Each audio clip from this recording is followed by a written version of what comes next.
In most redox reactions, something is oxidized and something else is being reduced, but in some redox reactions, one substance can be both oxidized and reduced in the same reaction, and those are called disproportionation reactions. And here we have one of the most famous examples, the decomposition of hydrogen peroxide. And so over here on the left is hydrogen peroxide, H2O2, which when you add a catalyst like potassium iodide will turn into water and oxygen. So let's go ahead and assign some oxidation states or oxidation numbers in this reaction.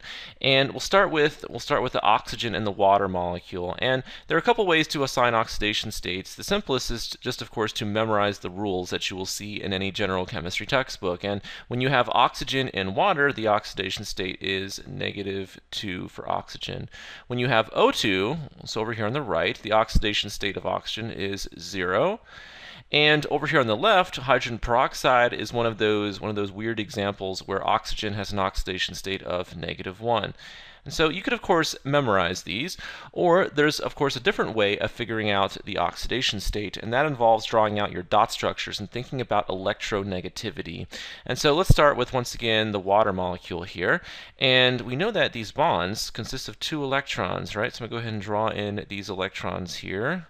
We know that oxygen is more electronegative than hydrogen. So when you're thinking about it that way, you could think about those electrons going towards the oxygen. So you treat it like an ionic bond, even though it isn't an ionic bond.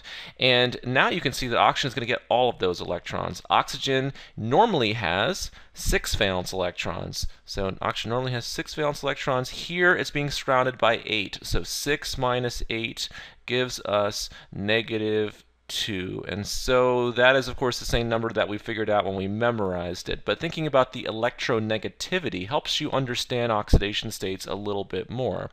Let's next do oxygen in the O2 molecule here. And so once again, we think about these bonds, right? Each bond consists of 2 electrons, and so we have a double bond in this case.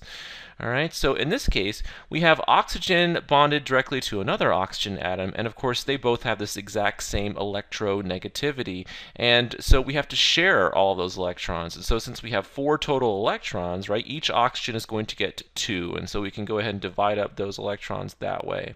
So once again, oxygen normally has 6 electrons around it, right? It is now surrounded by 6, so 6 minus 6 gives you 0. So an oxidation state of 0, which is of course exactly what we got up here.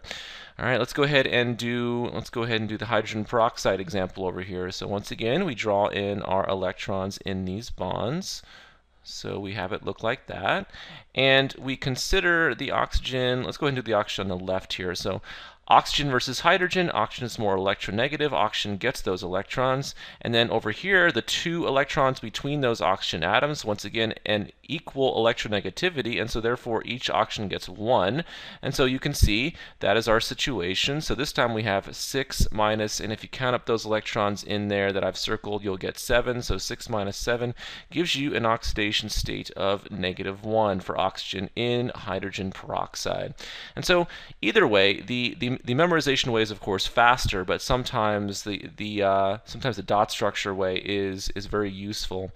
So now we have our oxidation states, and we can analyze this a little bit better. And you can see that, right, we have a case where oxygen, right, is on the left, has an oxidation state of -1, and let's say this oxygen atom, right, turned into one of the O2 oxygen atoms. So it's going from an oxidation state of -1 to an oxidation state of 0. So we have oxygen going from -1 to 0, and that is an increase in the oxidation state, right? That's an increase in the oxidation state. Therefore, by definition, we know that oxygen is being oxidized here. So this is an example of an oxidation, right? Once again, just look at the numbers. -1 is increasing to 0, and so that's oxidation.